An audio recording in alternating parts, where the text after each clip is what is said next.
Super prime time presented by ortho Ayurvedic oil and capsules, जोड़ों के दर्द की बेजोड़ दवा। नमस्कार, सुपर प्राइम टाइम में आपका स्वागत है। आपके साथ मैं हूं Sumera Khan. Super prime time में हम आपको खबरें दिखाएं उससे पहले शुरुआत करते हैं कुछ बड़ी खबरों के साथ। कुछ बड़ी ब्रेकिंग न्यूज जो इस वक्त जुड़ी हुई हैं तालिबान से, अफगानिस्तान से, जो हमारे सामने आ चुकी हैं।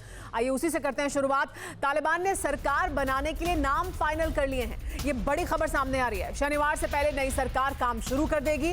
मुल्ला बरादर तालिबान की सरकार का चेहरा होंगे, ये भी साफ किया गया है। इस्लामिक काउंसिल के हेड होंगे अखुंजादा, और कांधार में अखुंजादा की अध्यक्षता में तालिबान की 3 दिन से चल रही बैठक अब खत्म हो गई है। 3 दिनों तक ये बैठक चली और इस बैठक में कई फैसले लिए गए। इस्लामिक काउंसिल के हेड होंगे अखुंजादा, ये जानकारी मिल रही है। अब रूपरेखा पूरी तरह से तैयार हो चुकी है। एक और बड़ी खबर आपको बता देते हैं, तालिबान के टॉप लीडर मुल्ला बरादर काबुल पहुंचे, ये भी जानकारी मिल रही है। अमेरिका के जाने के बाद काबुल पहुंचा है मुल्ला बरादर, ये जानकारी मिल रही है। बरादर के साथ तालिबान पॉलिटिकल ऑफिस के कई नेता भी मौजूद हैं। तालिबान ने नई सरकार के गठन की रणनीति को पूरी तरह से तैयार कर लिया है और जल्द ही नई सरकार के लोग जो शामिल इसमें होने वाले हैं वो भी सामने आ जाएंगे। एक और बड़ी खबर आ रही है और वो ये कि अगले 48 घंटे में काबुल एयरपोर्ट पर उड़ानें फिर शुरू हो सकती हैं। अमेरिका के जाने के बाद से अभी काबुल एयरपोर्ट पर उड़ानें नहीं भरी जा रही हैं, लेकिन ये जानकारी मिल रही है कि अगले 48 घंटे में ऐसा हो सकता है। कतर और तुर्की मिलकर संचालित करेंगे काबुल एयरपोर्ट, ऐसी जानकारी मिल रही है। तालिबान ने कतर और तुर्की से काबुल एयरपोर्ट को फिर से शुरू करने के लिए कहा है। काबुल एयरपोर्ट पर तुर्की के सैनिक भी तैनात होंगे, ये जानकारी भी मिल रही है। और एक और बड़ी खबर आ रही है, वो पाकिस्तान अफगानिस्तान बॉर्डर से है। पाकिस्तान अफगान बॉर्डर पर बनाएगा 18 से 20 हाईटेक मार्केट खाने पीने से लेकर सभी इलेक्ट्रॉनिक सामान भी मुहैया कराए जाएंगे इन मार्केट में। पिछले 15 दिनों में अफगान पाकिस्तान का ट्रेड 50% तक बढ़ गया है।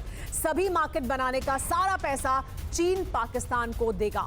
मार्केट में केवल चीनी प्रोडक्ट ही बिकेंगे, यानी चीन के लिए एक और बाजार तैयार कर दिया गया है।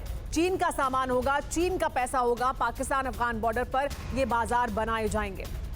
एक और बड़ी खबर बता देते हैं, बलूचिस्तान में आईएसआईएस के 11 आतंकी मारे गए हैं। अफगानिस्तान में तालिबान के डर से पाकिस्तान पहुंच रहे हैं आईएसआईएस के आतंकी। साथ ही पाकिस्तान में तबाही मचाने के लिए इस्लामिक स्टेट के लड़ाके बलूचिस्तान पहुंचे हैं। मौके से सुसाइड बेल्ट, हथगोले और असॉल्ट राइफल जब्त की गई हैं। तो पाकिस्तान में तबाही का सामान पहुंच चुका है, लड़ाके भी पहुंच चुके हैं आईएसआईएस के। घुटना, कंधा या कमर, चाहे जैसा हो दर्द, डॉक्टर ऑर्थो आपको देता है दर्द से पूरी आजादी, एक भरपूर जिंदगी। ये कोई टेम्परेरी पेन किलर नहीं, आयुर्वेदिक औषधि है। और अब एक बार फिर बात करते हैं अफगानिस्तान की। 19 साल 10 महीने और 10 दिन बाद आखिरकार अमेरिका ने अफगानिस्तान छोड़ दिया। बीते 2 दशक से पठान लैंड में डटे अमेरिकी सैनिकों की वतन वापसी हो गई। लेकिन आपको बता दें कि जिस तरह से सुपर पावर अमेरिका अफगान से रुखसत हुआ, उसे देख पूरी दुनिया हैरान है। किसी को यकीन नहीं हो रहा है कि आखिर एक आतंकी संगठन के आगे महाशक्ति घुटने क्यों टेके। क्यों 31 अगस्त की डेडलाइन पूरी होने से पहले ही अमेरिका ने काबुल एयरपोर्ट को खाली कर दिया। क्या अफगानिस्तान की टेरर ब्रिगेड ने सुपर पावर के हौसले पस्त किए? क्या तालिबान ने अमेरिका को इतना मजबूर कर दिया जिसके चलते उसे पूरी दुनिया के सामने आत्मसमर्पण करना पड़ा? देखिए इस रिपोर्ट में। सरेंडर, सरेंडर और सरेंडर। दुनिया की सबसे ताकतवर सेना का गुमान पालने वाला, सबसे विस्फोटक हथियारों की धौंस दिखाने वाला, दुश्मनों को उन्हीं के घर में घुसकर मारने वाला, इस तरह एक आतंकी संगठन के आगे सरेंडर करेगा, इसका अंदाजा शायद किसी को नहीं था। ये तस्वीर काबुल एयरपोर्ट की है, जिसमें अमेरिकी मरीन कॉर्प्स का कमांडर दिख रहा है। ऐसा लग रहा है मानो वो दौड़कर किसी विमान पर चढ़ने की कोशिश कर रहा है। जी हां, यही सच है। काबुल एयरपोर्ट पर यूएस आर्मी का यही वो कमांडर है जो सबसे आखिर में C-17 ग्लोब मास्टर में सवार हुआ, और इसके साथ ही 19 साल 10 महीने और 10 दिन बाद अमेरिका ने अफगानिस्तान को छोड़ दिया। चलिए मान लिया कि अमेरिकी प्रेसिडेंट बाइडेन ने पहले ही यूएस आर्मी की अफगानिस्तान छोड़ने की तारीख का ऐलान किया था। 31 अगस्त डेडलाइन थी, मगर आप ये जानकर हैरान रह जाएंगे कि 31 अगस्त आने से पहले ही अमेरिका काबुल एयरपोर्ट से अपने तंबू कनात समेट कर भाग खड़ा हुआ। अफगानी समय के मुताबिक रात 11:59 पर ही अमेरिका का आखिरी C-17 विमान उड़ गया। उससे पहले रात 11 बजे पहले C-17 ग्लोब मास्टर ने टेक ऑफ किया। रात 11:30 बजे दूसरे C-17 ग्लोब मास्टर ने काबुल एयरपोर्ट से उड़ान भरी। रात 11:59 पर तीसरा C-17 globe master Kabul airport से आखिरी अमेरिकी सैनिक को लेकर टेक ऑफ कर गया। जरा सोचिए, ये वही अफगानिस्तान है जहां आज से करीब 20 साल पहले अमेरिका सुपर पावर के तौर पर दाखिल हुआ था। बीते 20 सालों तक अमेरिकी फौज पूरी ताकत के साथ पठान लैंड में डटी रही, मगर आज उसी अमेरिका को इस तरह भागना पड़ा। अफगानिस्तान में अपने हथियार, टैंक, गोला बारूद, हेलीकॉप्टर, हवाई जहाज सब कुछ छोड़कर अभी भी हमें लूज टॉक नहीं करना चाहिए कि जी वो डर के भाग गए और एक दिन पहले चले गए। तो ये बड़ा नॉर्मल चीज़ है। जब भी होता है कि कोई operation is to be completed by so and so date, so and so time, ठीक है, तो उसके अंदर कोई ज़रूरी नहीं है कि वो आपने उसी समय रात के 12 बजे कंप्लीट करना, उसी दिन आप उसको पहले भी कर सकते हो अगर आपके फेवरेबल सिचुएशन है और साथ में आप उसको कॉम्प्लिकेट नहीं करना चाहते, आप दूसरे आदमी को मौका नहीं देना चाहते कि वो कोई इसके अंदर इंटरफेयर करे और कोई प्रॉब्लम क्रिएट करे, और तो दूसरे की कोई प्लान बना रहे तो आपने उसको अपसेट कर दिया, उसको अपसेट कर दिया है। अब ये आत्मसमर्पण नहीं तो फिर क्या है? कुछ रोज पहले इसी अफगानिस्तान में मौजूद टेरर ब्रिगेड के खात्मे की अमेरिका ने कसम खाई थी। प्रेसिडेंट बाइडेन ने ऐलान किया था कि वो हर अमेरिकी सैनिक की मौत का बदला लेंगे। दावा तो यहां तक किया गया था कि पठान लैंड के जिस भी कोने में आतंकी छिपे हों, उन्हें चुन चुन कर मारा जाएगा। यूएस प्रेसिडेंट का यह बयान इस बात का संकेत था कि अमेरिका कुछ बड़ा करने की तैयारी में है। जल्द ही अफगानिस्तान से टेरर ब्रिगेड का द एंड हो जाएगा। इसी बीच अमेरिका के बारूदी रिवेंज की खबरें भी सामने आई।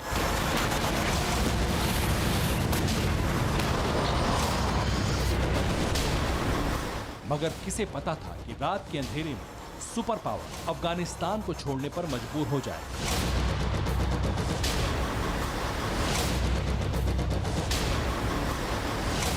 जैसे ही अमेरिकी विमानों ने काबुल एयरपोर्ट से टेक ऑफ किया, तालिबान जश्न में डूब गए।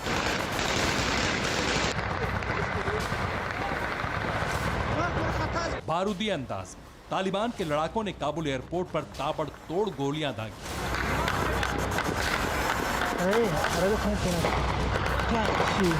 आसमान में रॉकेट दागे, हवाई फायरिंग। 31 अगस्त की डेडलाइन पूरे होने से 24 घंटे पहले ही अमेरिका काबुल छोड़कर चला गया। इसके पीछे सबसे बड़ा कारण है उनके अपने सैनिकों की, अपने नागरिकों की सुरक्षा। क्योंकि कोई भी देश जब आखिरी दिन तक अपना काम नहीं छोड़ता है, ये एक सरप्राइज फैक्टर भी रखते हैं ताकि दूसरे लोगों को पता नहीं चले वो कब जा रहे हैं। दूसरा, ISIS के लगातार चेतावनी मिल रही थी, इंटेलिजेंस की रिपोर्ट आ रही थी कि किसी प्रकार का हमला हो सकता था। ऐसे में अमेरिका अभी और कैजुअलिटी नहीं ले सकता था। अब सवाल यह है, आखिर महाशक्ति अमेरिका के आत्मसमर्पण की स्क्रिप्ट किसने लिखी? क्यों 31 अगस्त की डेडलाइन के पहले ही अमेरिका को अफगानिस्तान छोड़ना पड़ा?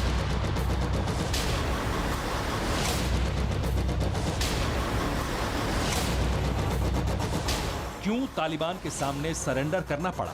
तो इसकी वजह भी जान लीजिए। बीते 20 सालों में अफगानिस्तान में अमेरिका ने पाया कुछ नहीं, खोया बहुत कुछ है। अफगानिस्तान पर अमेरिका ने पानी की तरह पैसा बहाया, मगर जो बात अमेरिका को ज्यादा खली थी वो अमेरिकी सैनिकों की मौत है।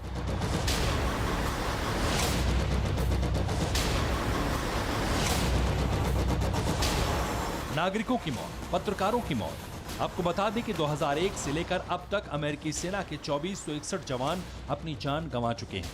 इसके अलावा 3846 अमेरिकी कॉन्ट्रैक्टर भी मारे जा चुके हैं। अमेरिका के सहयोगी नेटो देशों के 1144 सैनिक मारे गए हैं। इसके अलावा करीब 72 पत्रकार भी बेमौत मारे गए। बस ऐसे ही जख्म अमेरिका को और ना मिले, इसके लिए प्रेसिडेंट बाइडेन ने 31 अगस्त से पहले ही अमेरिकी फौज को अफगानिस्तान से एयरलिफ्ट करवा लिया, ताकि अमेरिकी सैनिकों और नागरिकों की मौत का सिलसिला थमे। मगर अमेरिका के इस एग्जिट प्लान की आंच अफगानिस्तान के लोगों पर पड़ना तय है, क्योंकि अमेरिका के जाने के साथ ही पठान लैंड में तालिबानी हुकूमत का आगाज हो चुका है। तालिबानी जश्न मना रहे हैं। काबुल ही नहीं बल्कि अफगानिस्तान के कोने कोने से तालिबानी ब्रिगेड के जश्न की तस्वीरें आ रही हैं। जहां एक तरफ तालिबानी खुशी मना रहे हैं तो वहीं अफगान के लोग सदमे में हैं। क्योंकि अब अफगानिस्तान दुनिया के नक्शे में मौजूद वो मुल्क होगा जो आतंक का एपिसेंटर हो सकता है। तालिबान के साथ साथ ISIS खुरासान और अल कायदा जैसे आतंकी संगठन भी अपनी जड़ें मजबूत करेंगे। लेकिन इससे भी ज्यादा खौफनाक बात यह है कि अब पठानलैंड में हिंसक और दमनकारी शासन लागू होगा, जिसका ट्रेलर चंद दिनों बाद सामने आने लगेगा।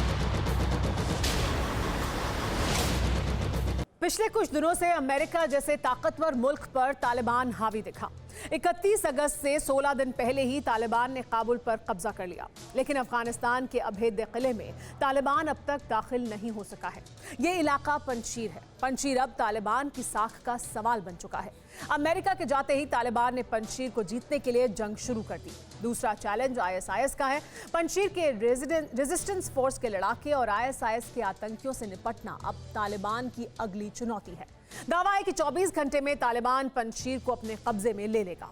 जिसे अमेरिका ने नहीं रोका, उसे चंद लड़ाके ललकार रहे हैं।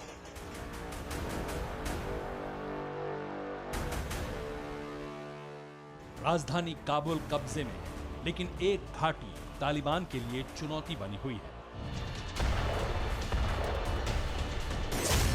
20 साल पुरानी टीम तो खत्म हो गई, लेकिन पंजशीर घाटी तालिबान के लिए नासूर बनी हुई है।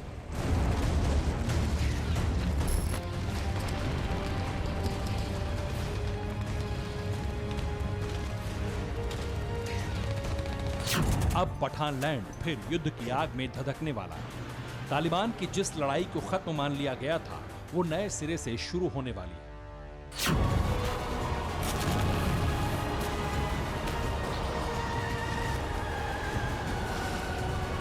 अमेरिका के जाते ही तालिबान ने अपना पंजशीर मिशन शुरू कर दिया है।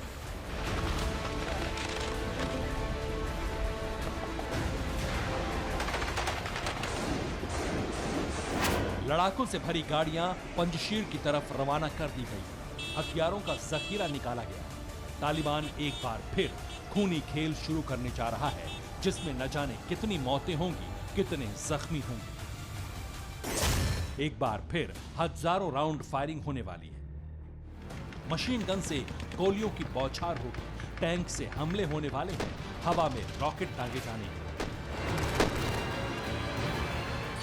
तालिबानी जंग का पार्ट 2 पंजशीर में शुरू हो चुका है। तालिबानी आतंकियों ने नॉर्दर्न अलायंस के गढ़ पंजशीर वैली पर बड़ा हमला किया है। मंगलवार को पंजशीर घाटी की एक चौकी पर तालिबान ने कई रॉकेट दागे और जाहिर कर दिया कि अब आर पार की जंग होगी। तालिबान ने यह हमला जाबुल सिराज इलाके में किया। पंजशीर के लड़ाकों की चौकी परवान प्रांत का हिस्सा है। सूत्रों के मुताबिक इस हमले में कई लड़ाके मारे गए हैं और घायल हुए। घुटना, कंधा या कमर, चाहे जैसा हो दर्द, डॉक्टर ऑर्थो आपको देता है दर्द से पूरी आजादी, एक भरपूर जिंदगी। ये कोई टेम्परेरी पेन किलर नहीं, आयुर्वेदिक औषधि है।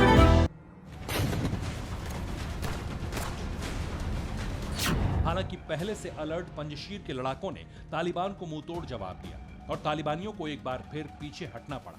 तालिबान की तरफ से अब तक नुकसान के बारे में कोई बयान नहीं आया है। पंजशीर घाटी ऊंचे पहाड़ों से घिरा है, लेकिन तालिबान ने इस बार हर तरफ से पंजशीर को घेर लिया है। तालिबान ने पंजशीर में इंटरनेट सप्लाई रोक दी है। अब पंजशीर से सोशल मीडिया के जरिए भी फोटोज आना मुश्किल है। पंजशीर में फोन भी काम नहीं कर रहा है, तो पंजशीर दुनिया के बाकी देशों से भी अब मदद नहीं मांग सकता।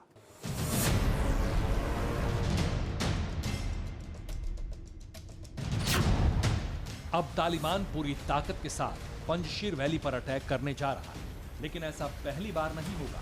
1996 से 2001 के इस्लामिक अमीरात के शासन के दौरान भी पंजशीर तालिबान के लिए एक नासूर रहा है। हालांकि इस बार पंजशीर की हालत पहले से ज्यादा मजबूत है। पंजशीर में इस समय अफगान नेशनल आर्मी के कई सैनिक हैं। पूर्व उपराष्ट्रपति अमरुल्लाह सालेह और बल्ख प्रांत के पूर्व गवर्नर की सैन्य टुकड़ी भी है। पंजशीर के पास हथियारों का बड़ा जखीरा भी है।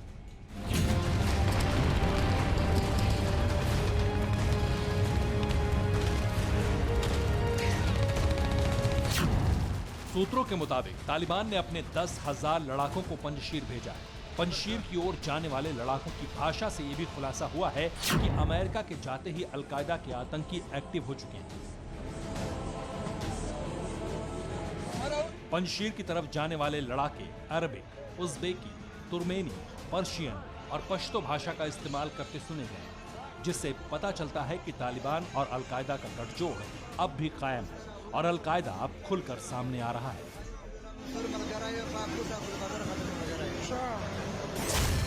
कुछ दिन पहले ही ओसामा बिन लादेन का बॉडीगार्ड भी अफगानिस्तान पहुंचा है। लादेन का सिक्योरिटी चीफ अमीन उल हक पूरे लाव लश्कर के साथ नांगरहार प्रांत में आता हुआ दिखा था और तालिबानी उसका इस्तकबाल कर रहे थे।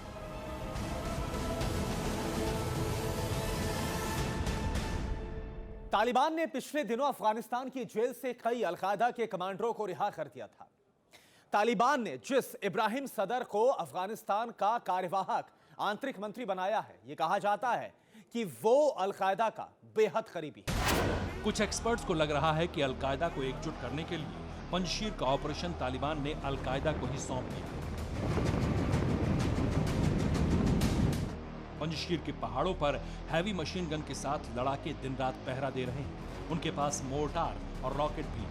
ऐसे में सबसे बड़ी चुनौती पंजशीर में आगे बढ़ना है। ऊंचाई पर बैठे नॉर्दर्न अलायंस के लड़ाकों के लिए नीचे मौजूद तालिबानियों को निशाना बनाना बाएं हाथ का खेल है।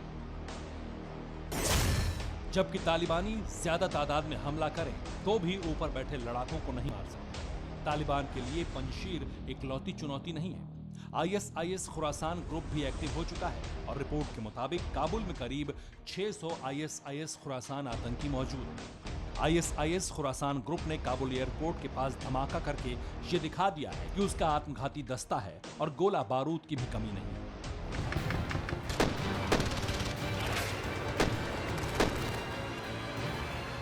एक्सपर्ट्स का मानना है कि ISIS और तालिबान के बीच की दुश्मनी ज्यादा दिन नहीं चलेगी। दोनों के बीच में फर्क सिद्धांतों का है। ISIS मध्य और दक्षिण एशिया में अपना शासन चलाना चाहता है, जो शासन इस्लामिक जिहाद पर आधारित होगा, और इधर अफगानिस्तान में तालिबान अपनी सरकार बना रहा है, जिसे ISIS अपनी हार के रूप में देखता है।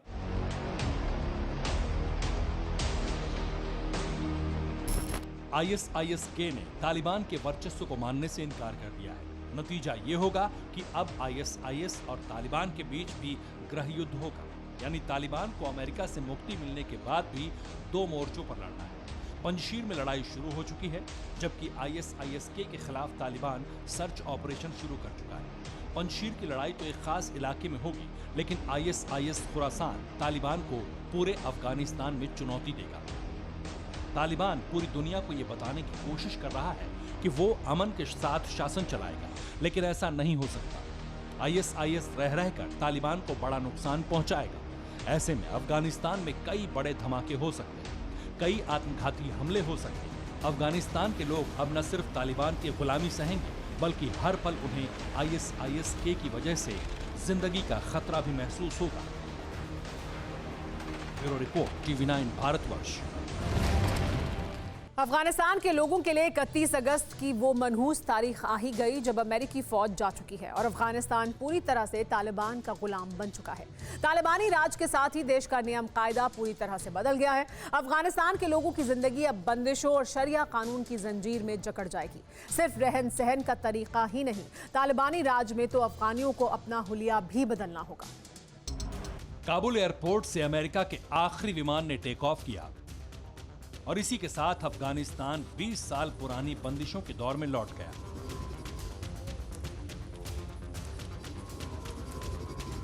इकतीस अगस्त 2021 वो दिन है जब अफगानिस्तान की तकदीर ने रिवर्स गियर लगाया और जिंदगी 2 दशक पीछे पहुंच गई।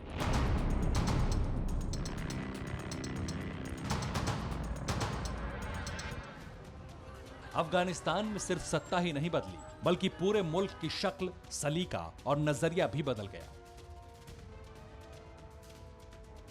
अब अफगानिस्तान शरिया कानून के तहत चलेगा।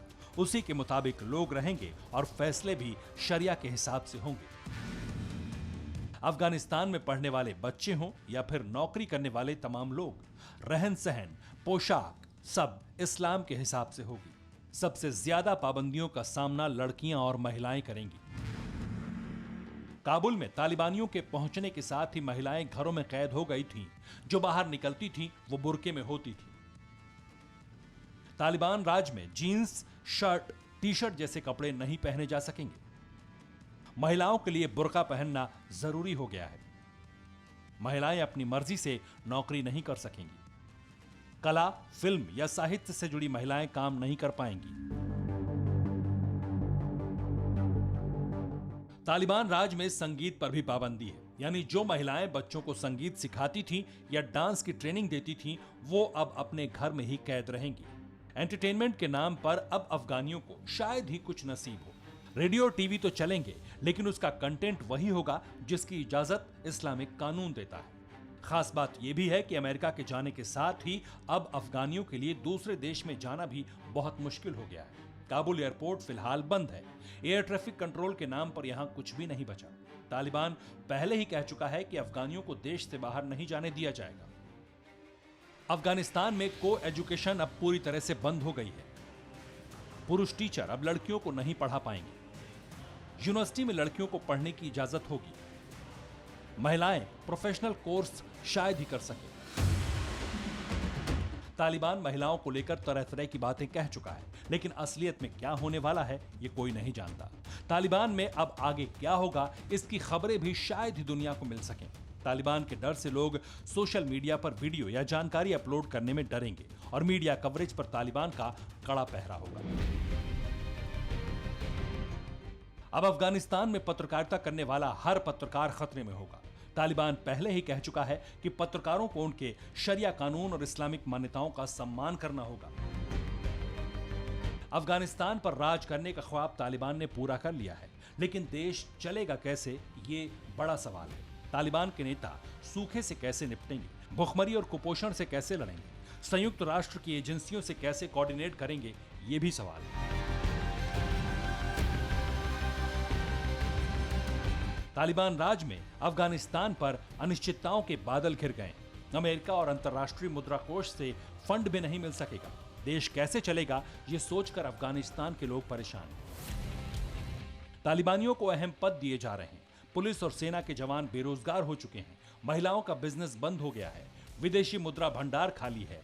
ऐसे में अफगानिस्तान के लोग महंगाई का सामना कैसे करेंगे, वो भी बेरोजगार होकर। छोटी छोटी गलतियों पर अब कठोर सजा मिलेगी। शरिया कानून में अपराधों को दो कैटेगरी में बांटा गया है। पहला तज़ीर अपराध, जिसमें जज अपने विवेक से सजा देता है। दूसरा है हद अपराध, इसमें गंभीर अपराध आते हैं और इसके लिए कठोर सजा तय है। हद अपराधों में चोरी भी शामिल है, जिसमें अपराधी के हाथों को काट दिया जाता है। तालिबान शासन में अफगानिस्तान में अल्पसंख्यकों पर जुल्म बढ़ जाएगा। अल्पसंख्यकों पर तालिबान इस्लाम अपनाने का दबाव भी बना सकता है। अब सभी को दाढ़ी रखनी होगी, 5 वक्त की नमाज जरूरी होगी। ऐसा ना करने पर तालिबान शरिया के मुताबिक सजा देगा। सबसे बुरा वक्त उन लोगों के लिए है जिन्होंने 2 दशक में अमेरिका के लिए काम किया है। तालिबान भले ही इस बार खुद को आधुनिक दिखाने की कोशिश कर रहा है, लेकिन तालिबान जिस शरिया का बार बार हवाला देता है वो वैसा ही है जैसा 20 साल पहले था। Bureau report, TV9 Bharatvarsh. घुटना, कंधा या कमर, चाहे जैसा हो दर्द, डॉक्टर ऑर्थो आपको देता है दर्द से पूरी आजादी, एक भरपूर जिंदगी। ये कोई टेम्परेरी पेन किलर नहीं, आयुर्वेदिक औषधि है। और आइए अब देखते हैं तालिबान से जुड़ी 80 बड़ी खबरें। अमेरिकी फोर्स की अफगानिस्तान से रवानगी के बाद तालिबान के सुप्रीम लीडर मुल्ला अब्दुल गनी बरादर काबुल पहुंच चुके हैं। मुल्ला बरादर इस वक्त अपने पॉलिटिकल ऑफिस में मौजूद हैं, जहां वो सरकार गठन पर चर्चा कर रहे हैं। मुल्ला बरादर की मौजूदगी में काबुल में जारी अहम बैठक में इस्लामिक अमीरात अफगानिस्तान के सरकार के ढांचे, राजनीतिक स्थिरता और अर्थव्यवस्था को लेकर चर्चा हो रही है। सूत्रों के मुताबिक इसी बैठक में सरकार का फॉर्मूला भी तय हो जाएगा। खबरों के मुताबिक तालिबान सरकार के फॉर्मूले को लेकर हेप्तुल्ला अखुंज़ादा की अध्यक्षता में कांधार लीडरशिप काउंसिल की 3 दिवसीय बैठक हुई है और इस बैठक में मौजूदा राजनीतिक हालात के साथ साथ सुरक्षा समेत दूसरे मुद्दों पर व्यापक चर्चा हुई है। अमेरिका के जाने के बाद अफगानिस्तान पर कायम हुए तालिबान राज की खुशी में तालिबानी नेता अपने पूर्व सुप्रीम लीडर मुल्ला उमर को भी नहीं भूले। एक बड़े काफिले की शक्ल में तमाम तालिबानी नेता मुल्ला उमर के मकबरे पर भी पहुंचे। अमेरिकी फौज की वापसी के बाद काबुल एयरपोर्ट पर तालिबानियों ने शुक्राने की नमाज अदा की। इस नमाज से पहले बाकायदा एक तालिबानी मौलवी ने आजान देकर सभी सदस्यों को एक जगह पर इकट्ठा किया। इसके बाद सभी ने अमेरिकी एयरक्राफ्ट का जायजा भी लिया। भारत सरकार और तालिबान के बीच पहली बार औपचारिक तौर पर बातचीत हुई है। कतर में भारतीय राजदूत दीपक मित्तल ने तालिबान के राजनीतिक कार्यालय के प्रमुख शेर मोहम्मद अब्बास स्रिनेगज़ई से बात की है। तालिबान से बातचीत में भारत ने दो टूक कहा कि अफगानिस्तान की जमीन का इस्तेमाल किसी भी हाल में भारत विरोधी एक्टिविटी में नहीं होना चाहिए। भारत ने कहा कि हक्कानी नेटवर्क लश्कर और जैश के साथ मिलकर ISI अफगानिस्तान को एंटी इंडिया मूवमेंट का सेंटर बनाने की ताक में है। अफगानिस्तान में तालिबान सरकार के बनने के बाद बहुत जल्द अलकायदा एक स्टेटमेंट जारी करके अपना रुख दुनिया को बताएगा। तालिबान की हुकूमत आने से अलकायदा के आतंकियों को भी बड़ी राहत मिली है। काबुल एयरपोर्ट से अमेरिका के रवाना होने के बाद एयरपोर्ट के अंदर का वीडियो सामने आया है। वीडियो में साफ देखा जा सकता है कि हामिद करज़ई एयरपोर्ट पर पूरी तरह अस्त व्यस्त हो चुका है। सारी व्यवस्थाएं ध्वस्त हैं। पाकिस्तान और तुर्की का नापाक गठजोड़ फिर सामने आया है। पाकिस्तान सेनेट डिफेंस कमेटी के चेयरमैन मुशाहिद हुसैन सईद ने कहा है कि तालिबान बहुत जल्द काबुल एयरपोर्ट की सिक्योरिटी तुर्की को सौंप सकता है। इस डील के लिए पाकिस्तान ने पूरी जान लगा दी थी। अमेरिका के वापस लौटने से तालिबानी बेहद खुश हैं। तालिबान ने अफगानिस्तान को आज़ाद मुल्क घोषित करते हुए कहा था कि अमेरिकी पर यह जीत घुसपैठियों के लिए सबक है। अमेरिकी फौज की आखिरी फ्लाइट टेक ऑफ के बाद तालिबान ने काबुल एयरपोर्ट पर जबरदस्त जश्न मनाया। रात के अंधेरे में आज़ादी के उत्सव के रूप में जमकर फायरिंग की गई। उस वक्त तालिबानी खुशी से झूम रहे थे, लेकिन काबुल के बाशिंदे गोलियों की आवाज़ में खौफजदा हो गए। जैसे ही काबुल एयरपोर्ट के रनवे से आखिरी अमेरिकी फ्लाइट ने उड़ान भरी, वैसे ही काबुल एयरपोर्ट पर तालिबानियों ने कब्जा कर लिया। तालिबान की बदरी सेना ने एयरपोर्ट पर अमेरिकी हथियारों के साथ गश्त भी की। बंदूक के साए में तालिबानियों का इंटरव्यू लेने वाले न्यूज एंकर के लिए मुसीबत और बढ़ गई है। इंटरव्यू टेलीकास्ट होने के बाद तालिबान और भड़क गया। न्यूज एंकर को सबक सिखाने की धमकी दी और कहा कि इंटरव्यू में तालिबान का बुरा चेहरा सामने आया है। रूस के रक्षा मंत्री सर्गेई शोइगु ने सनसनीखेज दावा किया है। शोइगु ने कहा है कि अमेरिका ने 100 से अधिक javelin portable anti tank missile system Kabul में ही छोड़ दिए। रूस का मानना है कि अब यूक्रेन की सेना से ज्यादा ताकतवर तालिबान हो चुका है। जिस हथियार के तालिबान को मिलने से रूस को फिक्र है, उस javelin portable anti tank missile system का इस्तेमाल अमेरिका सीरिया और लीबिया की जंग में कर चुका है। ये ऑटोमेटिक इंफ्रारेड की तकनीक से लैस ऐसी मिसाइल है जो फायर एंड फॉरगेट के सिद्धांत पर काम करती है। पाकिस्तान के सूचना मंत्री फवाद चौधरी का एक हास्यास्पद बयान सामने आया है। फवाद चौधरी ने कहा है कि अगर अफगान संकट पर पाकिस्तान की सलाह नहीं मानी गई तो पूरी दुनिया को अराजकता और अव्यवस्था का सामना करना पड़ सकता है। फवाद चौधरी ने कहा है कि अफगानिस्तान के मसले को सुलझाने में रूस, चीन, अमेरिका और तुर्की के बाद पाकिस्तान का बड़ा रोल है, लेकिन अफगानी शरणार्थियों को पाकिस्तान में बसाने के सवाल पर कहा कि पाकिस्तान की अर्थव्यवस्था इतनी मजबूत नहीं है कि वो अफगानियों को शरण दे पाए। तालिबान के राज में एक और बड़ी तबाही की ओर अफगानिस्तान बढ़ रहा है। ये संकट है सूखे का। पठान लैंड में उत्तर और पश्चिम के इलाकों में 3 सालों में दूसरी बार सूखे का महासंकट मंडरा रहा है। गेहूं की 40% फसल नष्ट हो जाने के चलते ये संकट और बढ़ गया है। वर्ल्ड फूड प्रोग्राम के मुताबिक अफगानिस्तान में 20 लाख बच्चे कुपोषित हैं, लेकिन तालिबान की हुकूमत का सारा फोकस कुपोषण को हटाने की बजाय होर्डिंग से महिलाओं की तस्वीर हटाने और अपने नेताओं के पोस्टर लगाने पर है। अफगानिस्तान में जमीन खोने के बाद अमेरिकी राष्ट्रपति जो बाइडेन के भविष्य पर कयासों का दौर शुरू हो गया है। कुछ लोग इस फैसले को गलत बता रहे हैं तो कुछ का कहना है कि अमेरिकी सेना की लड़ाई खत्म हो गई है, लेकिन बाइडेन के लिए यह लड़ाई की शुरुआत है। न्यूयॉर्क टाइम्स ने अफगान संकट पर बाइडेन सरकार पर निशाना साधते हुए कहा है कि अमेरिका की सबसे लंबी जंग का बिना जश्न अंत होना चौंकाने वाला है। उधर रॉयटर्स के सर्वे में भी यह सामने आया है कि सिर्फ 40% अमेरिकियों को अफगानिस्तान से सेना वापस बुलाने का फैसला ठीक लगा। ब्रिटेन के पूर्व chief of defence staff Lord David Richards ने भी जो बाइडेन को टारगेट करते हुए कहा है कि पिछले 6 महीनों में बाइडेन की लीडरशिप ने अफगानियों के साथ साथ ब्रिटेन को भी हताश किया है। तालिबान सरकार के गठन से पहले पूर्व अमेरिकी प्रेसिडेंट बराक ओबामा को सोशल मीडिया पर ट्रोल किया जा रहा है। दरअसल ओबामा ने साल 2014 में 5 तालिबानी आतंकियों को क्यूबा की ग्वांतानामो जेल से रिहा किया था। अब यही आतंकी तालिबान कैबिनेट में बड़ा कद पाने वाले हैं। अमेरिकी सैनिक सार्जेंट बाओ बैरकडाल के बदले 2014 में ओबामा सरकार ने खैरुल्ला खैरख्वाह के साथ मोहम्मद नबी, मोहम्मद फजल, अब्दुल हक वासिक और मुल्ला नूरुल्लाह को रिहा किया था। इनमें से कुछ को तालिबान की सरकार में जिम्मेदारी दी जा सकती है। अफगानिस्तानी सूत्रों के हवाले से एक बड़ी खबर सामने आ रही है। दावा किया जा रहा है कि अभी भी 15 से 20 हिंदुस्तानी काबुल एयरपोर्ट पर फंसे हैं और हालात ठीक होते इनके जल्द वापस आने का इंतजाम किया जाएगा। तालिबान राज में बैंकों का हाल सबसे बुरा हो चला है। अफगानी नागरिक अपने खाते से पैसा निकालने के लिए दर दर भटक रहे हैं। अफगानिस्तान बैंक ने सभी प्राइवेट और इंटरनेशनल बैंकों से कहा है कि किसी को भी 200 अमेरिकी डॉलर से ज्यादा की रकम बैंक से न निकालने दी जाए। चिंता की बात यह है कि पठानलैंड में कई कंपनियां अपने यहां काम करने वाले कर्मचारियों को सैलरी तक नहीं दे पा रही हैं, जिसकी वजह से मुद्रा संकट और गहराता जा रहा है। आजिज आकर अफगानी लोग तालिबान के खिलाफ प्रदर्शन करने लगे हैं। अफगानिस्तान के अंतरिम उच्च शिक्षा मंत्री अब्दुल बकी हक्कानी ने साफ किया है कि तालिबान राज में एजुकेशन पॉलिसी में व्यापक बदलाव किया जाएगा। शिक्षा पूरी तरह से इस्लामिक होगी। नई शिक्षा प्रणाली में इस्लाम के खिलाफ हर चीज को हटाया जाएगा। तालिबान ने कहा है कि हायर और साइंटिफिक एजुकेशन में मजहब की पढ़ाई नहीं होती। साइंस से रिलीजन को बाहर निकाल देने का तालिबान विरोध करता है और अब हर तरह की एजुकेशन में इस्लाम को शामिल किया जाएगा। टोलो न्यूज की महिला एंकर ने तालिबान सरकार बनने से पहले अफगानिस्तान छोड़ दिया है। लेडी जर्नलिस्ट बेहेस्ता ने कहा है कि जब तक अफगानिस्तान में हालात नहीं सुधरते तब तक वो वापस नहीं लौटेंगे। 24 साल की बेहेस्ता अरखंड ने 17 अगस्त को तालिबान के नामी कमांडर मौलवी अब्दुल्लाह का इंटरव्यू किया था। ये इंटरव्यू वर्ल्ड मीडिया में बेहद पॉपुलर हुआ था, लेकिन टोलो न्यूज में बेहेस्ता का सफर सिर्फ 50 दिन का ही रहा। तालिबान का विरोध करने वाली अफगानी women right activist Saira Salim की जान भी खतरे में है। तालिबानी सायरा को ढूंढ रहे हैं और सायरा 2 हफ्तों से कहीं छिपी हैं। 26 अगस्त को 6 तालिबानी सायरा के घर भी गए थे। अफगानिस्तान में 150 पत्रकारों ने संयुक्त राष्ट्र को चिट्ठी लिखकर बताया है कि तालिबान से उन्हें जान का खतरा है और तालिबानी उनके परिवार को टारगेट बना रहे हैं। आलम यह है कि काबुल में कई मीडिया कर्मी नौकरी छोड़कर घर पर बैठे हैं।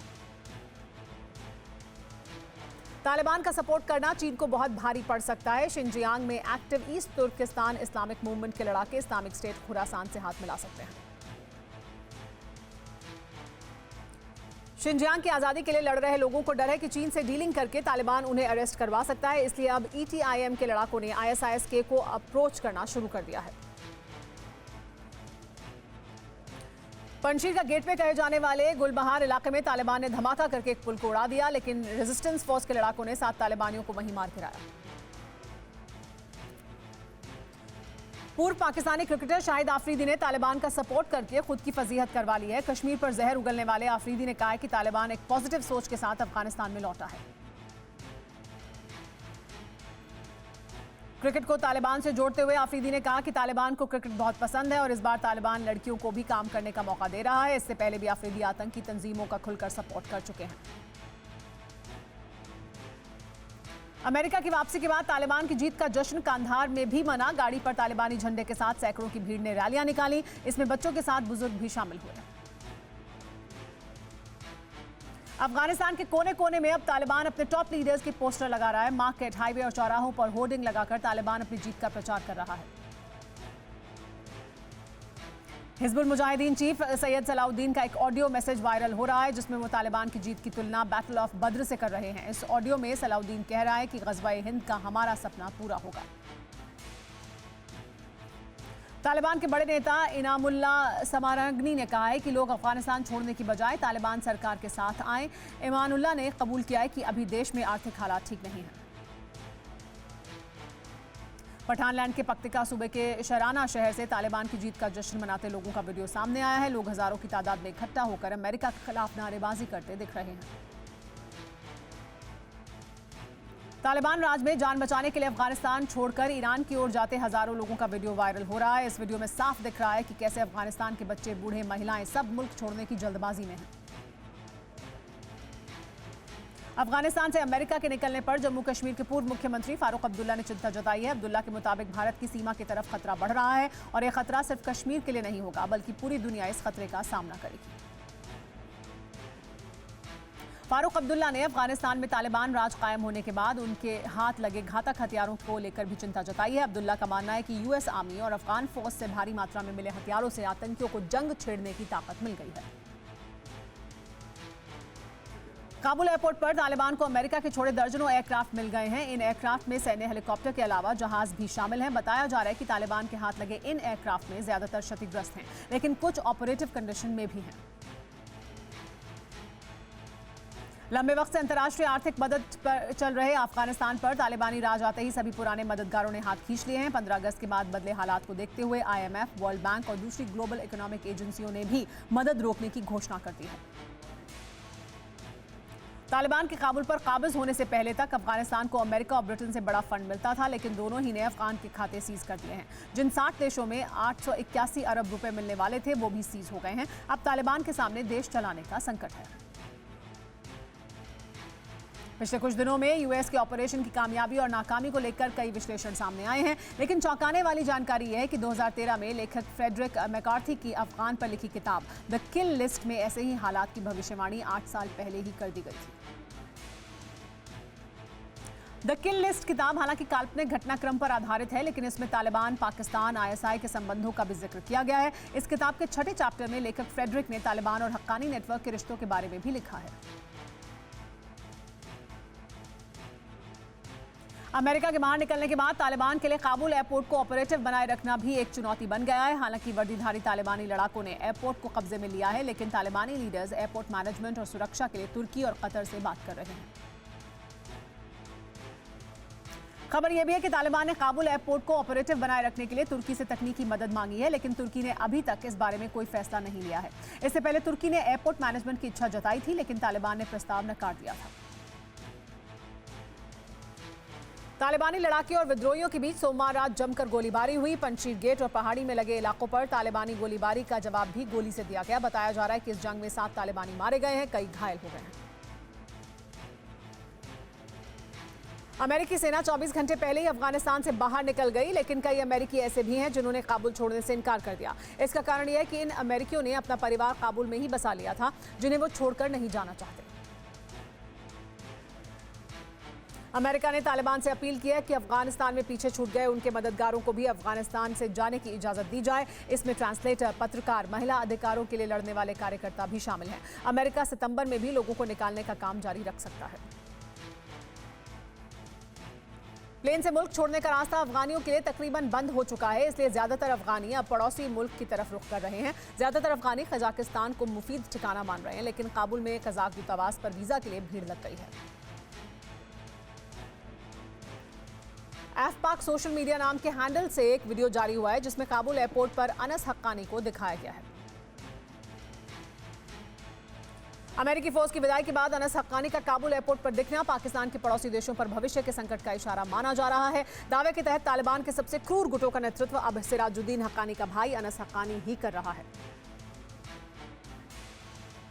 अमेरिकी सैनिकों की वापसी के बाद काबुल एयरपोर्ट पर तालिबानी खुशी मना रहे हैं। अपनी खुशी का इजहार तालिबान ने MD-530 हेलीकॉप्टर और A-29 सुपर टुकानोस हमलावर एयरक्राफ्ट पर चढ़कर किया। ये तस्वीरें ला टाइम्स के एक रिपोर्टर ने कैद की हैं। अफगानिस्तान से अमेरिका के बाहर निकलने के बाद तालिबान जश्न मना रहा है। 2 दशक बाद तालिबान इसे आजादी का दिन बता रहा है। तालिबानी लड़ाके सड़क पर रैली निकालकर उत्सव मना रहे हैं। सूत्रों के मुताबिक अफगानिस्तान में बने हालात को देखते हुए भारत के प्रधानमंत्री नरेंद्र मोदी ने एक हाई लेवल ग्रुप बनाने के निर्देश दिए हैं। दावा किया जा रहा है कि प्रधानमंत्री के निर्देश के तहत इसमें विदेश मंत्री, NSA और वरिष्ठ अधिकारी होंगे, जो भारत की प्राथमिकता पर ध्यान केंद्रित करेंगे। पंजशीर प्रांत में तालिबान विद्रोही नॉर्दर्न अलायंस को लीड कर रहे हैं। लीडर अहमद मसूद के मुताबिक तालिबान के खिलाफ जंग में उन्हें ना तो विदेश से समर्थन मिल रहा है, ना ही क्षेत्र के पड़ोसी देशों से। मसूद के दावे के तहत क्षेत्र के कई देश तालिबान का समर्थन करते हैं। अमेरिकन सेना के काबुल छोड़ने के बाद पूर्व उपराष्ट्रपति अमरुल्लाह सालेह ने एक ट्वीट कर अमेरिका पर निशाना साधा है। सालेह ने लिखा है कि अफगानिस्तान को अमेरिकी सैनिकों ने बैग में भरकर नहीं रखा, देश वही है, नदियां वहीं बह रही हैं और यहां के पहाड़ों का जादू बरकरार है। अमरुल्लाह सालेह ने तालिबान पर भी निशाना साधा है। सालेह के मुताबिक तालिबान आम लोगों की नापसंदगी वाली ऐसी फोर्स है जिसे सिर्फ नफरत पता है, इसलिए पूरा देश उनसे बचना चाहता है और एक सुपर पावर ने उन्हीं के सामने मिनी पावर बनने का फैसला लिया है। खुफिया रिपोर्ट के मुताबिक अफगानिस्तान में तालिबान राज से भारत के लिए खतरा बढ़ गया है। दावा किया जा रहा है कि अफगानिस्तान में आतंकी गठजोड़ का नया नेटवर्क बन गया है, जिसका नाम तहरीक तालिबान अमीरात रखा गया है और इसमें भारत विरोधी आतंकी गुट शामिल हैं। खुफिया रिपोर्ट के तहत किए जा रहे दावे के मुताबिक अफगानिस्तान में बने आतंकी गठजोड़ में लश्कर ए तैयबा, जैश ए मोहम्मद के साथ हक्कानी नेटवर्क भी शामिल है, जो मिलकर काम करेंगे। इनमें जैश सबसे ज्यादा ताकतवर आतंकी संगठन के रूप में उभरा है। अफगानिस्तान की जमीन पर 2 दशक में अमेरिका को हुए नुकसान से जुड़ा आंकड़ा सामने आया है। दावे के तहत अमेरिका ने इस जंग में 2461 सैनिक, 3846 मददगारों को खोया है। इसके अलावा अफगान नेशनल मिलिट्री और पुलिस के 66,000 जवानों की मौत हुई है।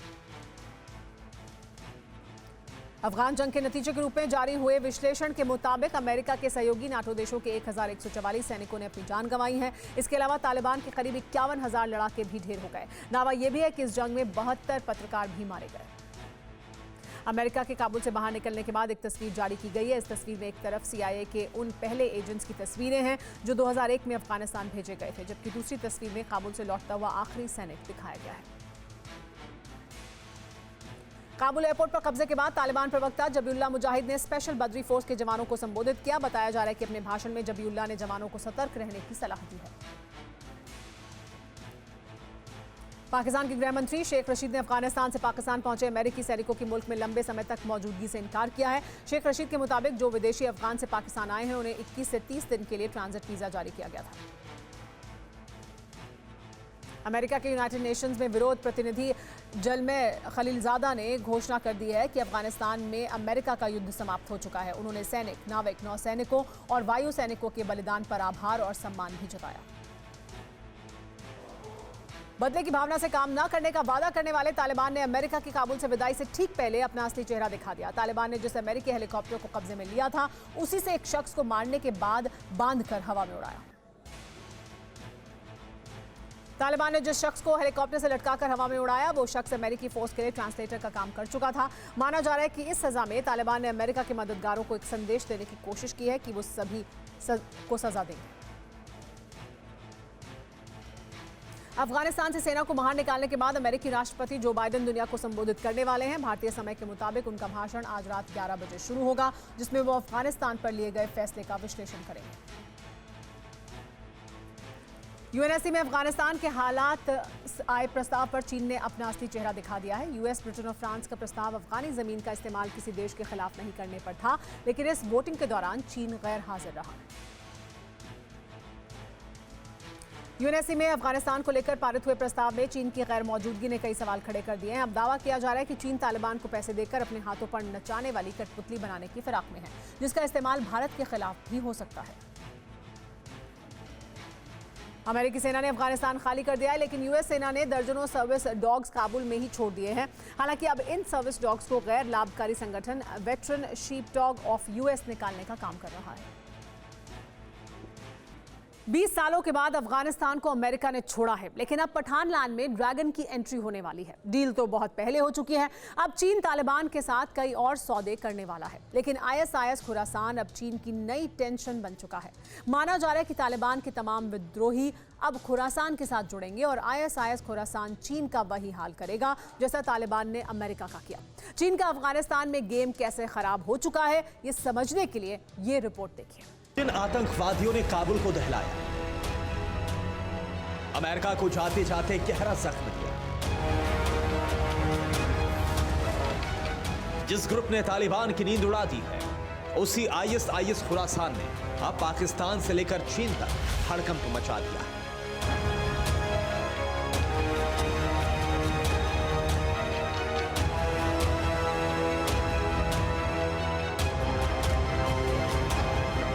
जिनपिंग तालिबान के आगे अमेरिका का सरेंडर देखकर बेहद खुश हो रहे हैं, लेकिन काबुल ब्लास्ट के बाद से जिनपिंग टेंशन में है। वजह ISIS Khorasan.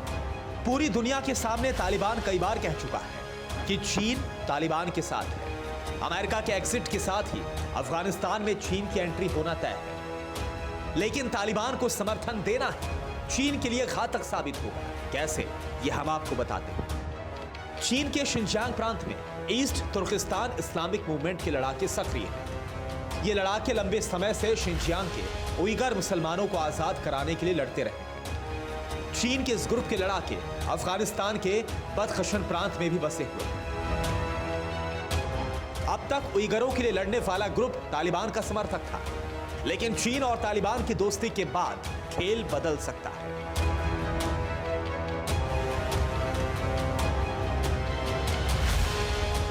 East Turkistan Islamic movement group Islamic state के पाले में जा सकता है। आईसिस खुरासान बेहद ताकत और तेजी के साथ अफगानिस्तान में अपनी मौजूदगी दर्ज करवा रहा है। ऐसे में उससे चीन का विरोध करने वाला ग्रुप जुड़ा तो आईसिस और मजबूत होगा। माना जा रहा है कि तालिबान के डर से हाजरा समुदाय और दूसरे अल्पसंख्यक भी आईसिस के साथ जुड़ेंगे। तालिबान को चीन ने हर तरह से मदद देने का भरोसा दिया। ऐसे में अफगानिस्तान में मौजूद चीन सरकार के विरोधी ETIM के लड़ाकों को लग रहा है कि तालिबान उन्हें चीन के हवाले कर देगा। चीन मांग कर रहा है कि अमेरिका ETIM को फिर से वैश्विक आतंकी संगठन घोषित करे। ऐसे में आईसिस खुरासान से जुड़कर ETIM चीन के खिलाफ अपनी मुहिम को जारी रखना चाहेगा। माना जा रहा है कि आईसिस खुरासान और ETIM का गठजोड़ बनते ही चीन को भारी मुसीबतों का सामना करना पड़ सकता है, क्योंकि ISIS तालिबानी सत्ता के खिलाफ भी लड़ने वाला है और यह बेहद ताकतवर ग्रुप है।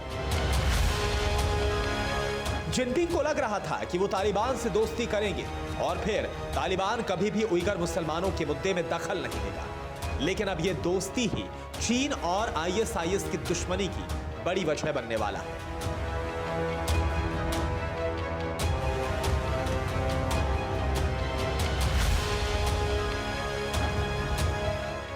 फिलहाल उम्मीद है कि चीन जल्द ही अपनी एक टीम अफगानिस्तान भेजेगा।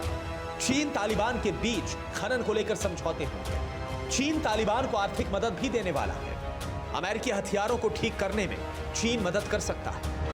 अमेरिका को अफगानिस्तान छोड़ना पड़ा, लेकिन अब अमेरिका पर भरोसा करने वाले हजारों अफगानियों का तालिबान के डर से हलक सूख रहा है। जानते हैं क्यों? तालिबानी कानून से, उसके बर्बर चेहरे से। जी हां, बीते 20 सालों से अमेरिका का साथ देने वाले हजारों अफगानी लोग खौफ में हैं, क्योंकि तालिबान अब इन लोगों की तलाश कर रहा है। घर घर जाकर वार्निंग दी जा रही है। मकसद सिर्फ एक है, अमेरिका के मददगारों को मौत के घाट उतारना, और ऐसा होना शुरू भी हो चुका है। आसमान में हेलीकॉप्टर उड़ता दिखाई दे रहा है, तो वहीं हेलीकॉप्टर के नीचे रस्सी के सहारे एक शख्स लटका हुआ है।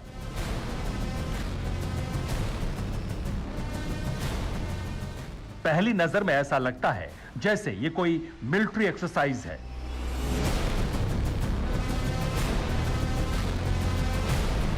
आसमान में उड़ रहे हेलीकॉप्टर से कोई जवान नीचे उतरने की कोशिश कर रहा है, लेकिन यकीन मानिए इस तस्वीर के पीछे का सच कुछ और है, जिसे सुनकर आप दंग हो जाएंगे।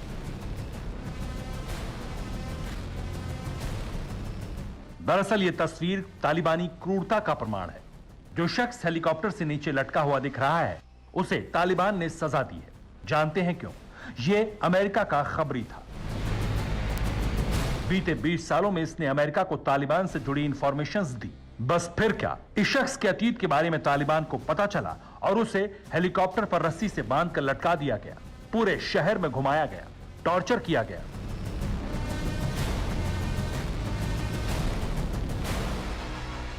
असल में तालिबान की नजर में यह सबसे बड़ा गुनाह है। इस वीडियो को लेकर दावा किया गया कि यह कंधार का है, जहां तालिबान ने अमेरिकी ट्रांसलेटर के साथ इस तरह की क्रूरता की। ऐसा करने के पीछे का मकसद यह था कि अफगानिस्तान के लोगों को दहशत का पैगाम देना। मगर ऐसा मंजर अभी और भी सामने आने वाला है, क्योंकि जिन लोगों ने बीते 2 दशक में अमेरिका की मदद की, उसे तालिबान ऐसी ही सजा देगा, ऐसी ही मौत देगा, और इसके लिए तालिबान ने ऑपरेशन भी शुरू कर दिया है।